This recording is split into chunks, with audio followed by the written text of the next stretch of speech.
Good morning. കുറേ നാളായിട്ട് ഞാൻ വിചാരിക്കുന്നു ഒരു ഡേ ഇൻ മൈ ലൈഫ് ചെയ്യണമെന്ന്. അവധിയൊക്കെ ഉള്ളപ്പോഴല്ലേ ഇങ്ങനെ വിശദമായിട്ട് വീഡിയോ എടുക്കാനൊക്കെ പറ്റത്തുള്ളൂ. എല്ലാ ദിവസവും രാവിലെ 8:15 എഴുന്നേൽക്കാറില്ല. കുഞ്ഞ് രാത്രി ഉറങ്ങാൻ ലേറ്റായ രാവിലെ എഴുന്നേൽക്കാനും ലേറ്റാവും. പിന്നെ ചില ദിവസം ഇവിടെ നല്ല തണുപ്പല്ലേ, ചില ദിവസമൊക്കെ ഭയങ്കര മടിയായിരിക്കും എഴുന്നേൽക്കാൻ. അപ്പോൾ പിന്നെ 10 മണി 11 മണിയൊക്കെ ആവും. കുഞ്ഞ് എഴുന്നേറ്റ് വരുന്നതിന് മുമ്പ് മോർണിംഗ് റുട്ടീനൊക്കെ ഒന്ന് ചെറുതായിട്ട് കംപ്ലീറ്റ് ചെയ്യാൻ ഞാൻ ട്രൈ ചെയ്യാറുണ്ട്. എപ്പോഴും ഒന്നും സാധിക്കാറില്ല കേട്ടോ. അതെങ്ങനെ ഞാൻ ആ കട്ടിലിൽ നിന്നൊന്ന് അനങ്ങി അവളറിയും. ഇന്ന് പിന്നെ എന്തോ ഭാഗ്യത്തിന് ഒന്ന് എഴുന്നേറ്റിട്ട് തിരിഞ്ഞു കിടന്ന് ഉറങ്ങിയവൾ. ചെറിയൊരു സൗണ്ടോ ലൈറ്റ് ഓണാക്കുന്നൊക്കെ മതി അവൾക്ക് എഴുന്നേൽക്കാൻ. അതുകൊണ്ട് പതിയെ പതിയെ പോയി ലൈറ്റൊക്കെ ഓണാക്കി പെതുക്കെ ഞാൻ പോയി ഒന്ന് ഫ്രഷ് ആയിട്ട് വരാം കേട്ടോ.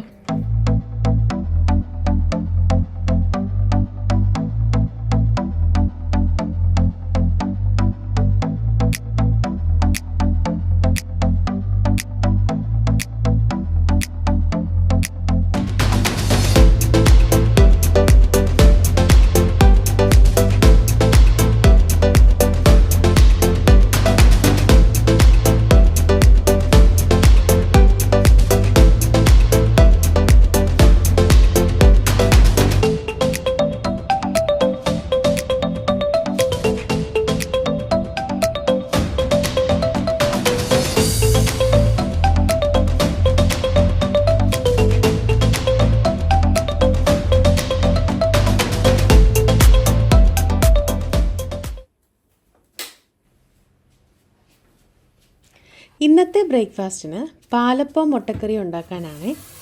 ഇന്നലെ രാത്രിയിൽ അരിമാവ് അരച്ച് അവനിൽ വെച്ചിട്ടായിരുന്നു ഞാൻ കിടന്നത്. ഇവിടെ തണുപ്പായതുകൊണ്ടുണ്ടല്ലോ, അരിമാവ് അരച്ച് നമ്മൾ വെളിയിൽ വെക്കുകയാണെന്നുണ്ടെങ്കിൽ പുളിച്ച് പൊങ്ങാൻ താമസിക്കും. അവനിൽ വെക്കുകയാണെന്നുണ്ടെങ്കിൽ അതിനകത്തെ ചൂടിനകത്തൊക്കെ ഇരുന്ന് നന്നായിട്ട് പുളിച്ച് പൊങ്ങും. ദോശമാവും അരിമാവും ഒക്കെ അരച്ച് ഇങ്ങനെ വെച്ച് കഴിയുമ്പോൾ ഭയങ്കര ഒരു ടെൻഷനാണ് രാവിലെ ആകുമ്പോഴത്തേക്ക്. ഇത് പുളിച്ച് പൊങ്ങിയോ ഇല്ലയോ എന്ന് അറിയാൻ വേണ്ടി. ഇടയ്ക്കൊക്കെ ഞാൻ വെളുപ്പിനെയൊക്കെ എഴുന്നേറ്റ് നോക്കും. ഭയങ്കര ഒരു ക്യൂരിയോസിറ്റി എനിക്കത് കാണാൻ. അതിങ്ങനെ പുളിച്ച് പൊന്തിയിരിക്കുന്ന കാണുമ്പോഴല്ലോ ഭയങ്കര ഒരു സാറ്റിസ്ഫാക്ഷനുമാണ്. എല്ലാവർക്കും അങ്ങനെയാണോ? അപ്പോൾ ഒരു ചായ ഇട്ട് കുടിക്കാൻ വേണ്ടിയിട്ട് ചായ ഇടാൻ പോവാണേ. ഈയിടെയായിട്ട് രാവിലെ ചായ ഇടുമ്പോൾ ഞാൻ എൻ്റെ അമ്മയെ ഒരുപാട് മിസ് ചെയ്യാറുണ്ട്. ഒരു ഇഞ്ചി ചായയുടെ കഥയത് കേട്ടോ. ഞാൻ പണ്ട് ഡൽഹിയിൽ നിന്ന് ലീവിന് നാട്ടിൽ വരുമ്പോൾ ഞാൻ അമ്മയോട് പറയും, എനിക്ക് ഇഞ്ചി ഇട്ട് ചായ ഉണ്ടാക്കി തരണം എന്ന് പറഞ്ഞിട്ട് ഇഞ്ചിയെപ്പറ്റി കുറച്ച് കാര്യങ്ങൾ ഞാൻ അങ്ങ് ബൂസ്റ്റപ്പ് ചെയ്ത് പറഞ്ഞു. ഇമ്മ്യൂണിറ്റി കൂടും, വിശപ്പുണ്ടാകും, നല്ല ടേസ്റ്റാണ് എന്നൊക്കെ പറഞ്ഞു. പിറ്റേ ദിവസം മുതൽ പാലും ചായപ്പൊടിയും പഞ്ചസാരയും ഒരു 50 ഗ്രാമെങ്കിലും കുറഞ്ഞ് ഇഞ്ചിയും ഇട്ട് ഒരു ദ്രാവകം അമ്മ എനിക്ക് ഉണ്ടാക്കി തരും. അത് ചായ ആണോയെന്ന് ചോദിച്ചാൽ ചായവല്ല, ഇഞ്ചിക്കറി ആണോയെന്ന് ചോദിച്ചാൽ ഇഞ്ചിക്കറിയുമല്ല, അങ്ങനത്തെ ഒരു സാധനം. ഇപ്പോൾ ഞാൻ ഒത്തിരി മിസ് ചെയ്യുന്നുണ്ട് കേട്ടോ. അപ്പോൾ അങ്ങനെ ഞങ്ങൾ ചായ കുടിക്കാൻ പോവാണേ. ചായ റെഡി ആയപ്പോഴത്തേക്ക് കുഞ്ഞെഴുന്നേറ്റു. ഇനി അവളെ എടുത്തിട്ട് വരാമേ. ഒരു ബേബി ഗേളിൻ്റെ അറൈവൽ അനൗൺസ് ചെയ്തുകൊണ്ടായിരുന്നു എൻ്റെ ലാസ്റ്റ് വീഡിയോ. ആ ബേബി ഗേളാണിത് കേട്ടോ. ടിയാര ഗോൾഡി തരംഗം എന്നാണ് അവളുടെ പേര്. ടിയാന്ന് ഞങ്ങൾ വീട്ടിൽ വിളിക്കും. ഇപ്പോൾ അവൾക്ക് 9 months ആയേ. നല്ല 2 ഷാർപ്പ് പല്ല് വരുന്നുണ്ട്. ആ കുഞ്ഞിപ്പല്ല് വെച്ചിട്ട് നല്ല കടി തരും. ഭയങ്കര വേദനയാണ്. രാവിലെ നല്ല പ്ലസൻറ്റ് മൂഡിൽ അവൾ എഴുന്നേറ്റ് വരുന്നതേ. രാത്രിയിൽ നന്നായിട്ട് ഉറങ്ങാൻ പറ്റിയെങ്കിൽ രാവിലെ നല്ല മൂഡിൽ എഴുന്നേക്കും. പക്ഷേ ഡിസ്റ്റർബ്ഡ് സ്ലീപ്പാണെന്നുണ്ടെങ്കിൽ രാവിലെ അതിൻ്റേതായിട്ടുള്ള ഡിസ്റ്റർബൻസ് കാണിച്ചേ പുള്ളിക്കാരി എഴുന്നേക്കത്തുള്ളൂ. എൻ്റെ പ്രഗ്നൻസി ജേർണിയുടെ കുറച്ച് ഫോട്ടോസ് ഞാൻ ആഡ് ചെയ്യാമേ. ഇതാണ് എൻ്റെ ഹസ്ബൻഡ്. എൻ്റെ ക്യാമറാമാനും എഡിറ്ററും എല്ലാം ഇദ്ദേഹമാണ്. എൻ്റെ മെറ്റേണിറ്റി ഷൂട്ടും ബേബി ഷൂട്ടും ചെയ്തത് രാഹുൽ മോഹൻ എന്ന് പറയുന്ന ഞങ്ങളുടെ ഒരു കുഞ്ഞനിയനാണ്. ഇൻസ്റ്റഗ്രാമിൽ ഷാഡോ ഷട്ടർ എന്നാണ് അവൻ്റെ പേജിൻ്റെ പേര്. നിങ്ങൾ ചെക്ക് ചെയ്യണം. നല്ല അടിപൊളി ഫോട്ടോഗ്രാഫറാണ് കേട്ടോ.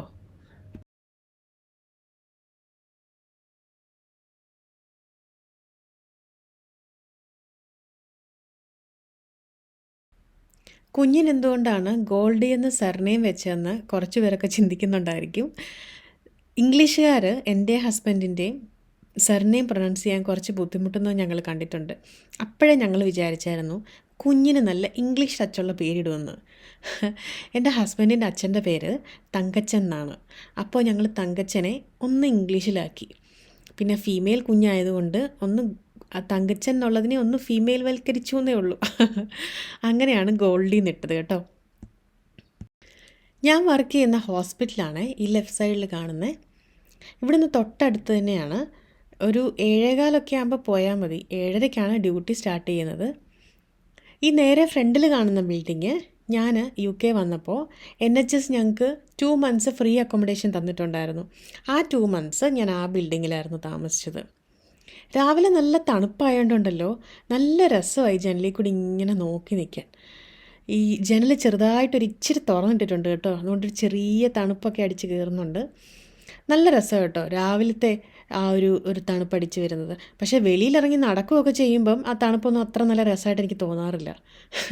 അപ്പം ഞാനങ്ങനെ എൻ്റെ ചായയൊക്കെ എൻജോയ് ചെയ്ത് വെളിയിലോട്ടൊക്കെ നോക്കി ഹസ്ബൻഡിനോട് എന്തൊക്കെയോ വർത്തമാനം പറഞ്ഞ് ചായ കുടിച്ചുകൊണ്ടിരിക്കുകയാണ്. ഒരു ഹോം ടൂർ വീഡിയോ നിങ്ങളെൻ്റെ ചാനലിൽ കണ്ടിട്ടുണ്ടായിരിക്കുമല്ലോ.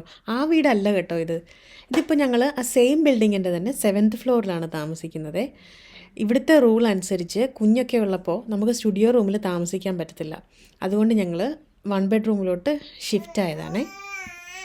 ആ സോഫയിലിരിക്കുന്ന കുഷ്യൻ കണ്ടോ, അത് കുഞ്ഞുണ്ടായി കഴിഞ്ഞിട്ടുള്ള ഫസ്റ്റ് ഫാദേഴ്സ് ഡേക്ക് ഹസ്ബൻഡിന് കൊടുത്ത ഗിഫ്റ്റാണ് കേട്ടോ. എൻ്റെ ചായയൊക്കെ കുടിച്ച് കുഞ്ഞിൻ്റെ കൂടെ കുറച്ച് നേരം കളിച്ചിട്ട് ഞാൻ വരാമേ.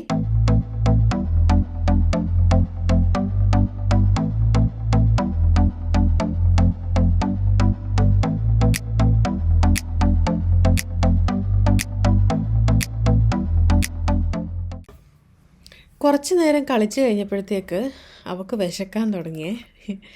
ഞാൻ യൂഷ്വലി കൗഗേജാണ് കേട്ടോ പൗഡർ യൂസ് ചെയ്യാറുള്ളത്. പിന്നെ ഇടയ്ക്കിടയ്ക്ക് അപ്റ്റമിലും യൂസ് ചെയ്യും. അതിവിടെ UK മാത്രം കിട്ടുന്ന ബ്രാൻഡാണെന്ന് എനിക്ക് തോന്നുന്നത്. അവൾക്കങ്ങനെ പാല് കലക്കിയിട്ട് പിടിച്ചു കൊടുക്കേണ്ട കാര്യമൊന്നുമില്ല. അവൾ തന്നെത്താനെ പിടിച്ച് കുടിച്ചോളും. ജസ്റ്റ് അവളുടെ കൂടെ നമ്മളൊന്ന് ഇരുന്ന് കുറച്ച് നേരം അവളെ ഒന്ന് പാമ്പർ ചെയ്താൽ മതി. തന്നെത്താനെ പാല് കുപ്പിയൊക്കെ പിടിച്ച് കുടിച്ചോളും. പാല് കയ്യിൽ കിട്ടിക്കഴിഞ്ഞ് കഴിയുമ്പോൾ ഭയങ്കര ഒരു എക്സൈറ്റ്മെൻറ്റാണ് അവൾക്ക്.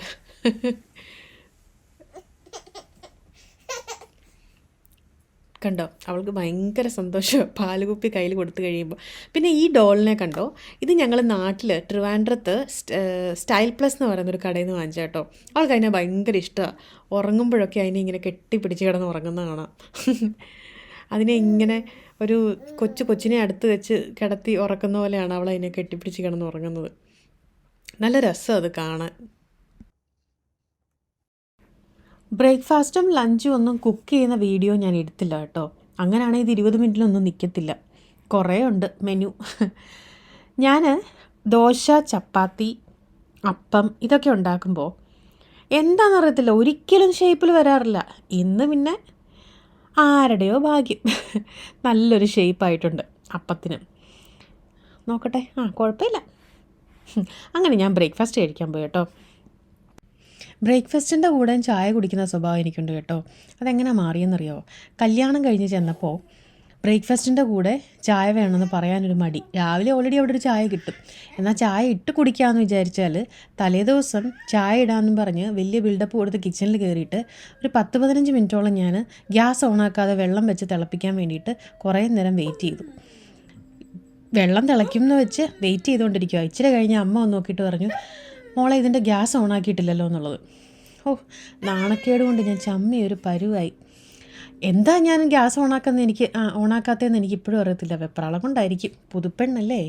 എൻ്റെ ബ്രേക്ക്ഫാസ്റ്റ് കഴിഞ്ഞപ്പോഴത്തേക്ക് ടീയായിക്ക് ഞാൻ കുറുക്ക് കൊടുത്തു കേട്ടോ. ബനാന പൗഡറും ഹെൽത്ത് മിക്സും റാഗി പൗഡറും ഒക്കെ ഞാൻ നാട്ടിൽ നിന്ന് വന്നപ്പോൾ കൊണ്ടുവന്നിട്ടുണ്ടായിരുന്നു. അതൊക്കെ ഇടയ്ക്കിടയ്ക്ക് ഞാൻ കുറുക്കി കൊടുക്കും. അവൾക്ക് ഭയങ്കര ഇഷ്ടമാണ് കേട്ടോ. എനിക്കും ഭയങ്കര ഇഷ്ടമാണ്. അവൾക്ക് കൊടുക്കുന്ന കൂട്ടത്തിൽ ഞാനും ടേസ്റ്റ് ചെയ്യാറുണ്ട്. 2 പേർക്ക് ഹെൽത്തി ആയിട്ടിരിക്കട്ടെ. അങ്ങനെ ലഞ്ചിൻ്റെ പ്രിപ്പറേഷൻ തുടങ്ങി. ഇന്നത്തെ മെനു പരിപ്പ് കറിയും പിന്നെ നാട്ടിൽ നിന്ന് കൊണ്ടുവന്ന കൂർക്കയും പോർക്കും ഫ്രൈയും പിന്നെ ഒരു തോരനും കൂടെ വെക്കാനായിരുന്നു പ്ലാൻ ചെയ്തത്. പരിപ്പ് കറി എൻ്റെ ഹസ്ബൻഡിൻ്റെ ഫേവറേറ്റ് കറിയാണ് കേട്ടോ. എനിക്ക് പക്ഷേ അത്ര ഇഷ്ടമല്ല. പിന്നെ പോർക്ക് ഞാൻ ക്ലീൻ ചെയ്തുകൊണ്ടിരിക്കുകയാണ്. ഇതിൻ്റെ ഈ മേലിലുള്ള ഈ ബ്ലാക്ക് സാധനം ഇല്ലേ, അതെന്താ എനിക്കറിയില്ല, അതെനിക്ക് ഇഷ്ടമല്ല കേട്ടോ. ഞാൻ അതുകൊണ്ട് നന്നായിട്ടത് ക്ലീൻ ചെയ്ത് കളയും. ഈ ബീഫും പോർക്കും ഒക്കെ ഉണ്ടല്ലോ, ക്ലീൻ ചെയ്യുമ്പോൾ എന്തോ മണം അടിക്കുമ്പം ഉണ്ടാക്കുമ്പോൾ നമുക്ക് കഴിക്കാൻ തോന്നത്തില്ല. എന്നാലും ഞാൻ കഴിക്കുവേ. അപ്പോൾ ഇതാണ് കേട്ടോ ചോറ് റെഡി. ഇത് പരിപ്പ് കറിയാണ്. പിന്നെ ഇത് ഞാൻ നോർത്ത് ഇന്ത്യൻ സ്റ്റൈൽ പരിപ്പ് കറി കേട്ടോ വെച്ചത്, തേങ്ങ അരച്ചല്ല വെച്ചത്. പിന്നെ കൂർക്കയും പോർക്കും ഫ്രൈ ചെയ്തത്. ഇത് ആയിക്കൊണ്ടിരിക്കുന്നതേ ഉള്ളൂ. ഇങ്ങനെ നല്ല ടേസ്റ്റാണ് കേട്ടോ ഇത്. എനിക്ക് ഭയങ്കര ഇഷ്ടമാണ്, പറഞ്ഞപ്പോൾ തന്നെ വായിന്ന് വെള്ളം വരുന്നു. പിന്നെ ക്യാബേജും ക്യാരറ്റും ഒരു തോരനും കൂടെ വെച്ചു.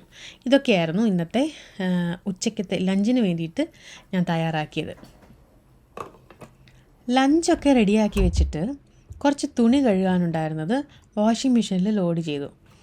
ലഞ്ചൊക്കെ കഴിഞ്ഞ് ഒന്ന് റെസ്റ്റ് എടുത്ത് പതുക്കെ വരുമ്പോഴത്തേക്ക് തുണിയെല്ലാം കഴുകി നല്ലതായിട്ട് ഉണങ്ങി നല്ല സെറ്റായിട്ടിരിക്കും. പിന്നെ അതെടുത്ത് മടക്കി വെച്ചാൽ മാത്രം മതി. സ്വന്തമായിട്ട് ഉണ്ടാക്കിയോണ്ടാണോന്ന് അറിയത്തില്ല കേട്ടോ, സ്വയം പുകഴ്ചയാണെന്നും വിചാരിക്കരുതേ. ഭയങ്കര ടേസ്റ്റ്, എന്നെ സമ്മതിക്കണം അല്ലേ. അല്ല, പൊതുവേ എല്ലാവരും പറഞ്ഞ ഞാൻ നല്ലൊരു കുക്കാണെന്നാണ് കേട്ടോ. ചെറിയൊരു ഗ്രോസറി ഷോപ്പിങ്ങിന് പോയിട്ട് വരാമേ. ഞങ്ങളുടെ ഫ്ലാറ്റിൻ്റെ താഴെ M&S ഉണ്ട്. വെള്ളം, തൈര്, ഫ്രഷ് ഫ്രൂട്ട്സ് അതൊക്കെയാണ് ഞങ്ങൾ മെയിൻലി അവിടെ നിന്ന് വാങ്ങിക്കുന്നത്. ഇന്ത്യൻ ഐറ്റംസ് ഒക്കെ ഞങ്ങൾ വാങ്ങിക്കുന്നത് കിങ്സ്ബറി, വെംബ്ലി എന്നൊക്കെ പറയുന്ന സ്ഥലത്തു നിന്നാണ്. നമ്മളുടെ നാടൻ സംഭവങ്ങളൊക്കെ അവിടെയാണ് കിട്ടുന്നത്. ടിയായ്ക്ക് ഈ സ്ട്രോളറിനകത്തിരിക്കാൻ ഭയങ്കര ഇഷ്ടമാണ്. എന്താണെന്ന് വെച്ചാൽ ഇവിടുന്ന് വീടിന് വെളിയിൽ ഇറങ്ങുന്ന ഉടനെ അവളങ്ങ് ഉറങ്ങും. നല്ല രസമല്ലേ, നല്ല ചൂടുള്ള ജാക്കറ്റും ഒക്കെ ഇട്ട് നല്ല ചൂടായിട്ട് അതിനകത്തിരിക്കുമ്പോൾ. പിന്നെ ഇതിങ്ങനെ നമ്മൾ നടന്നു പോകുമ്പോൾ ഊഞ്ഞാലാടുന്ന പോലെ സ്ട്രോളർ കിടന്ന് ആടുകയും ചെയ്യും. ആ സുഖത്തിൽ അവൾ കിടന്നങ്ങ് ഉറങ്ങും. എന്നാൽ വെളിയിലൊരു ശകലം വെട്ടമൊക്കെ വരുന്ന ഉടനെ കുഞ്ഞിനെ കൊണ്ടുപോയി ഇച്ചിരി വെട്ടമൊക്കെ കാണിക്കാമെന്ന് വിചാരിച്ചിട്ടാണ് നമ്മൾ വെളിയിലിറങ്ങുന്നത്. അവൾ ലിഫ്റ്റ് ഇറങ്ങി നമ്മൾ ഗ്രൗണ്ട് ഫ്ലോറിൽ എത്തുമ്പോഴത്തേക്ക് അവൾ ഉറക്കമായിട്ടുണ്ടായിരിക്കും. അമ്മയും ഞാനും ഇറങ്ങിയല്ലോ, അപ്പം എന്താ ലിഫ്റ്റിനകത്ത് തന്നെ നിൽക്കുന്നതെന്ന് ഉണ്ട കണ്ണു വെച്ച് അവൾ നോക്കുന്നുണ്ട്. അപ്പോൾ ഇതാണ് ഞങ്ങളുടെ ഫ്ലാറ്റ് കേട്ടോ.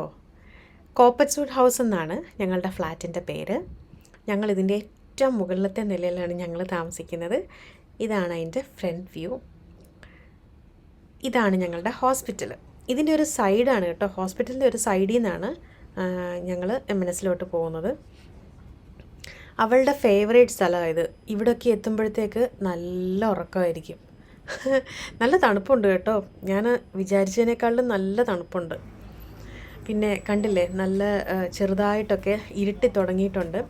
ഉച്ച കഴിഞ്ഞതേ ഉള്ളൂ. ഇവിടെ ഇങ്ങനെയാണ്.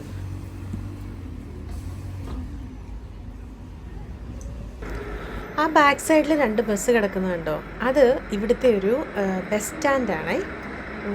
ഹാംസ്റ്റഡ് ഹീത്ത് പോൺ സ്ട്രീറ്റ് എന്നാണ് ഈ സ്ഥലത്തിൻ്റെ പേര്. അങ്ങനെ ഞങ്ങൾ M&Sലെത്തിയേ. ഇവിടെ അവർ മെയിൻറ്റെയിൻ ചെയ്യുന്ന ഒരു സ്റ്റാൻഡേർഡും ഇവിടുത്തെ സാധനങ്ങളുടെ ക്വാളിറ്റിയും കൊണ്ടായിരിക്കാം അടുത്തൊക്കെ ഒരുപാട് കടകളുണ്ടെന്ന് പറഞ്ഞാലും എന്തെങ്കിലും ഒരു സാധനം അത്യാവശ്യം വേണം എന്നുണ്ടെങ്കിൽ ആദ്യം നമ്മൾ വരുന്നത് M&Sലോട്ടായിരിക്കും. എനിക്ക് പാല് വാങ്ങിക്കണം, തൈര് വാങ്ങിക്കണം, പിന്നെ ഫ്രൂട്ട് യോഗട്ട് വാങ്ങിക്കണം, വെള്ളം വാങ്ങിക്കണം. ഇതൊക്കെയാണ് എൻ്റെ ലിസ്റ്റിലുള്ള സാധനങ്ങളെ. പാല് ഞാൻ വാങ്ങിച്ചു. ഇനി യോഗട്ട് തപ്പി നടക്കുകയാണേ. അവിടെ പല ഫ്ലേവറിലുള്ള യോഗട്ട് കിട്ടും. എനിക്കത് ഭയങ്കര ഇഷ്ടമാണ് കേട്ടോ. ഞാനേ ഒരു പാക്കറ്റ് എടുത്ത് വായിച്ചു നോക്കി. എന്തോ ഒരു പ്രൊനൗൺസിയേഷൻ, എനിക്ക് സ്പെല്ലിങ് പോലും എനിക്ക് മനസ്സിലായില്ല, ഇത് ഏത് ഭാഷയാണോ എന്തോ. അങ്ങനെ ഞാൻ തപ്പി നടന്ന ഫ്രൂട്ട് യോഗട്ട് കിട്ടി. പല ഫ്ലേവറിലുണ്ട് കേട്ടോ. ഇത് ഭയങ്കര ടേസ്റ്റാണ്. ഇതിന് സ്പൈസി ഫുഡൊക്കെ കഴിച്ച് നമ്മൾ ലഞ്ചും ഡിന്നറും ഒക്കെ കഴിച്ചിട്ട് ഇങ്ങനെ ഇരിക്കുമ്പോൾ ഐസ്ക്രീമിന് പകരം സബ്സ്റ്റിറ്റ്യൂട്ട് ചെയ്യാൻ പറ്റുന്നൊരു സാധനമാണ് കേട്ടോ ഇത്. എനിക്ക് ഭയങ്കര ഇഷ്ടമായത്. അങ്ങനെ ഞങ്ങൾ ഷോപ്പിംഗ് ഒക്കെ കഴിഞ്ഞിട്ട് തിരിച്ച് വീട്ടിലെത്തി. വീട്ടിൽ നിന്ന് വെളിയിലിറങ്ങുമ്പോൾ ഉണ്ടല്ലോ, ഷോപ്പിംഗ് കഴിഞ്ഞിട്ട് അടുത്തുള്ള പാർക്കിൽ പോയി കുറച്ച് നേരം നടക്കണം, ഒന്ന് ഫ്രഷ് ആയിട്ടൊക്കെ തിരിച്ചു വരണം എന്നൊക്കെ വിചാരിച്ചാണ് പോകുന്നത്. പക്ഷേ വീട്ടിന് വെളിയിലിറങ്ങി കഴിയുമ്പോൾ ഉണ്ടല്ലോ, എൻ്റെ ദൈവമേ, ഈ തണുപ്പടിക്കുമ്പോൾ എങ്ങനെയെങ്കിലും ഒന്ന് തിരിച്ച് വീട്ടിലെത്തിയാൽ മതിയെന്നാണ്. അങ്ങനെ ഫൈനലി ഞാൻ വീട്ടിലെത്തിയേ. ഒന്ന് കുളിച്ച് ഫ്രഷായിട്ട് മുടിയൊക്കെ ഉണക്കി ഈ സിറം ഞാൻ അപ്ലൈ ചെയ്തേ. ഇത് ക്രോണിൻ്റെ സിറമാണ്. മുടി നല്ല ഫ്രിസ് ഫ്രീ ആയിട്ടിരിക്കും കേട്ടോ, നല്ല സിൽക്കി ആയിട്ടിരിക്കും. എനിക്ക് ഭയങ്കരമായിട്ട് ഇഷ്ടപ്പെട്ടു. എൻ്റെ കസിൻ സിബിൻ പറഞ്ഞിട്ടാണ് ഞാനിത് വാങ്ങിച്ചത്. അപ്പോൾ മുടിയൊക്കെ ഒന്ന് ചീകി ഒതുക്കി നല്ല സെറ്റാക്കി ഒന്ന് ഫ്രഷായിട്ട് വരാമേ. എൻ്റെ ഡെലിവറി കഴിഞ്ഞിട്ട് ട്രിവാൻഡ്രം പാലാഴി ആയുർവേദ സെൻറ്ററിൽ ഞാനൊരു 7 days ട്രീറ്റ്മെൻറ്റ് എടുത്തായിരുന്നേ, പോസ്റ്റ് നേറ്റൽ കെയറിൻ്റെ. അവിടെ അവർ ഓയിലൊക്കെ വെച്ചിട്ട് നല്ലതായിട്ട് ഹെയർ മസാജ് ചെയ്ത് തരും. അങ്ങനെ മസാജ് ചെയ്തുകൊണ്ടാണെന്ന് തോന്നുന്നു കേട്ടോ, എനിക്ക് നന്നായിട്ട് ഹെയർ ഗ്രോത്ത് വരുന്നുണ്ട്. ക്രൗൺ പോർഷനിലൊക്കെ നന്നായിട്ട് ബേബി ഹെയർസൊക്കെ വരുന്നുണ്ട്. അത് സെറ്റ് ചെയ്ത് വെക്കുന്നത് തൽക്കാലം കുറച്ച് ബുദ്ധിമുട്ടാണ്, എന്നാലും ഹെയർ ഗ്രോത്ത് ആണെന്നുണ്ടല്ലോ എന്നുള്ളൊരു ആശ്വാസം. സെറാവയുടെ മോയ്സ്ചറൈസറാണ് ഞാൻ യൂസ് ചെയ്യുന്നത്. ഞാൻ രാവിലെ ഫേസ് വാഷ് ചെയ്തപ്പോൾ നിങ്ങൾ കണ്ടു കാണുമല്ലോ, സെറാവയുടെ ഫേസ് വാഷുമാണ് ഞാൻ യൂസ് ചെയ്യുന്നത്. ഞാനങ്ങനെ യൂഷ്വലി സ്കിൻ കെയർ ഒന്നും ഫോളോ ചെയ്യുന്ന ആളല്ല കേട്ടോ, ജസ്റ്റ് സെറാവയുടെ തന്നെ ഫേസ് വാഷും മോയ്സ്ചറൈസറും യൂസ് ചെയ്യുന്നതേ ഉള്ളൂ. സെയിം ബ്രാൻഡിൻ്റെ തന്നെ ഫേസ് വാഷും മോയ്സ്ചറൈസറും യൂസ് ചെയ്യുന്നതായിരിക്കും നല്ലത്. ഒരു ദിവസത്തിൽ ഒരു 4 പ്രാവശ്യമെങ്കിലും ഡ്രസ്സ് മാറണം കേട്ടോ കുഞ്ഞിന്. സ്പെഷ്യലി അവൾക്ക് ഫീഡ് കൊടുത്തു കഴിയുമ്പോൾ, കുറുക്കൊക്കെ കുടിച്ച് കഴിയുമ്പോൾ അവൾ ആ ഡ്രസ്സ് മുഴുവൻ കുറുക്കാക്കും. വേണമെങ്കിൽ അവൾ എൻ്റെ ഡ്രസ്സിലും കൂടെ ആക്കും. അവളെ കുളിപ്പിക്കുന്ന കൂട്ടത്തിൽ ഞാനും കൂടെ 2 പ്രാവശ്യം കുളിക്കേണ്ട അവസ്ഥയാകും. നല്ല അനുസരണത്തോടെ ഇരുന്ന് തരുന്ന കണ്ടോ ഡ്രസ്സ് മാറാൻ. അവൾക്ക് ഏറ്റവും ഇഷ്ടമുള്ള കാര്യം കേട്ടോ മുടി കെട്ടിക്കൊടുക്കുന്നത്. എന്താണെന്ന് വെച്ചാൽ മുടി കെട്ടിക്കഴിയുമ്പോൾ ആ ചീപ്പ് ഞാൻ അവളുടെ കയ്യിൽ കൊടുക്കും. അപ്പോൾ അവൾക്കത് കടിക്കാൻ ഭയങ്കര ഇഷ്ടമാണ്. നല്ലതല്ലെന്നറിയാം, എന്നാലും അവളെ മുടി കെട്ടുന്ന നേരം ഒന്ന് അടക്കിയിരുത്താൻ വേണ്ടിയിട്ട് അത് കൊടുക്കുകയല്ലാതെ എൻ്റെ കയ്യിൽ വേറെ വഴിയില്ല. കണ്ടോ അടങ്ങിയിരിക്കുന്നുണ്ടോ, കയ്യിൽ ചീപ്പ് കൊടുത്താൽ മതി. എല്ലാവരും എന്നെ കളിയാക്കും കേട്ടോ, കൊച്ചിൻ്റെ തലയിൽ തെങ്ങ് കിളിപ്പിച്ചോന്ന് ചോദിച്ചിട്ട്. ഇവളുടെ മുടിക്ക് നല്ല നീളമുണ്ട്, അതുകൊണ്ട് ഈ ഫ്രണ്ട് പോർഷൻ നന്നായിട്ട് കെട്ടി വെച്ചില്ലെന്നുണ്ടെങ്കിൽ എപ്പോഴും ഇങ്ങനെ കണ്ണിനകത്തോട്ട് ഇങ്ങനെ മുടി കിടക്കും. അപ്പോൾ അതുകൊണ്ടാണ് ഞാനങ്ങനെ മുടി കെട്ടി വെക്കുന്നത്. കുറേ ദിവസം കൊണ്ട് അലമാരിക്കകത്ത് മെസ്സപ്പായിട്ട് കിടക്കുന്ന കുറേ തുണികളൊക്കെ ഒന്ന് മടക്കി വെക്കണമെന്നുണ്ടായിരുന്നു. എല്ലാം കൂടെ എടുത്തിട്ടാൽ ഞാൻ പകുതി ആകുമ്പോഴത്തേക്ക് മടുത്ത് പോവും. അതുകൊണ്ട് കുറച്ച് തുണിയായിട്ട് മടക്കി വെക്കാമെന്ന് വിചാരിച്ചു കേട്ടോ. അമ്മയെ ഹെൽപ്പ് ചെയ്യുന്ന മോളെ കണ്ടോ, ഞാൻ മടക്കി വെച്ചിരിക്കുന്ന തുണിയാണ് അവളതെടുത്ത് കടിച്ച് പറിച്ച് നിവർത്ത് ഇരട്ടിപ്പണിയാക്കി വെക്കുന്നത്. എന്നാലും സാരമില്ല, അതൊക്കെ ചെയ്ത് അവിടെ അടങ്ങിയിരുന്നോളുമല്ലോ. ഉച്ചയ്ക്ക് വാങ്ങിച്ചുകൊണ്ട് വന്ന യോഗട്ട് ഫ്രിഡ്ജിലിരിക്കുന്നതുകൊണ്ട് എനിക്ക് അത് കഴിച്ച് തീർക്കുന്നിടം വരെ ഇനി ഒരു സമാധാനം കാണത്തില്ല. ഇന്നത്തെ ദിവസം കൊണ്ട് തന്നെ ഞാനത് തീർക്കും കേട്ടോ. അപ്പോൾ അങ്ങനെ കുഞ്ഞിനെയും കൊണ്ട് പോയി ചെന്നേരം TV ഒക്കെ കണ്ട് യോഗട്ടൊക്കെ കഴിച്ച് ഒന്ന് റിലാക്സ് ചെയ്യാമെന്ന് വിചാരിച്ചു. അവൾ റിലാക്സ് ചെയ്യുന്നത് ഇങ്ങനെയാണ് കേട്ടോ. ഇപ്പോൾ നിൽക്കാനൊക്കെ തുടങ്ങി, പിടിച്ചെഴുന്നേറ്റ് നിൽക്കും. അതിനിടയ്ക്ക് ഒരു 50 പ്രാവശ്യം തല അടിച്ച് താഴെ വീഴും. പിന്നെ കുഞ്ഞുങ്ങളല്ലേ, ഇങ്ങനെയൊക്കെയല്ലേ വളരുന്നേ. പിന്നെ അതിനിടയ്ക്ക് ഞാൻ അവളുടെ ഹെയർ സ്റ്റൈലൊക്കെ ചേഞ്ച് ചെയ്തു കേട്ടോ. മുടി മുഴുവൻ പിടിച്ചാൽ കെട്ടിക്കൊടുത്തു. പിന്നെ ഇതാണ് അവളുടെ മൂവി ടൈം. ഞാനങ്ങനെ പൊതുവേ കാർട്ടൂണൊന്നും കാണിക്കാറില്ല കേട്ടോ, പിന്നെ ഇടയ്ക്കൊക്കെ ഒന്ന് കാണിക്കും. അങ്ങനെ കാർട്ടൂണൊക്കെ കണ്ട് കുഞ്ഞ് കിടന്ന് ഉറങ്ങിപ്പോയി. അവൾ സാധാരണ ഉറങ്ങുന്നതിന് മുമ്പ് ഭയങ്കര ലഹളയൊക്കെയാണ്. ഇന്ന് നല്ലതായിട്ട് കുറേ നേരം കളിച്ച് നല്ല ക്ഷീണിച്ച് കിടന്നങ്ങ് ഉറങ്ങിപ്പോയി. ഇനിയിപ്പോൾ കുഞ്ഞിനെ കൊണ്ട് കിടത്തിയിട്ട് ഞാൻ ഡിന്നറൊക്കെ കഴിച്ച് ഇച്ചിരി നേരം സിനിമയൊക്കെ കണ്ട് ഞാനും കിടന്നുറങ്ങും. അപ്പോൾ ഞാൻ അവളെ കൊണ്ട് കിടത്തിയിട്ട് വരാമേ. കുഞ്ഞിനെ കൊണ്ട് കിടത്തിയിട്ട് ഞാൻ പോയി ഡിന്നർ കഴിച്ചു. യൂഷ്വലി ലഞ്ചിനുണ്ടാക്കുന്ന അതേ ഫുഡ് തന്നെയാണ് ഡിന്നറിനും കഴിക്കാറുള്ളത്. അതുകൊണ്ടാണ് ഞാൻ ഡിന്നർ എടുത്ത് കാണിക്കാഞ്ഞത് കേട്ടോ. കുഞ്ഞുറങ്ങിക്കഴിഞ്ഞിട്ട് നെറ്റ്ഫ്ലിക്സിൽ സീരീസോ സിനിമയോ എന്തെങ്കിലുമൊക്കെ കണ്ട് ഇങ്ങനെ വെറുതെ ഇരിക്കും. അപ്പോൾ ഇതായിരുന്നു എൻ്റെ ഇന്നത്തെ ഒരു ദിവസം. എൻ്റെ വീഡിയോ ഇഷ്ടപ്പെട്ടെന്നുണ്ടെങ്കിൽ ലൈക്ക് ചെയ്യണം, സബ്സ്ക്രൈബ് ചെയ്യണം. അപ്പോൾ വീണ്ടും കാണുന്നിടം വരെ stay blessed, stay healthy, by.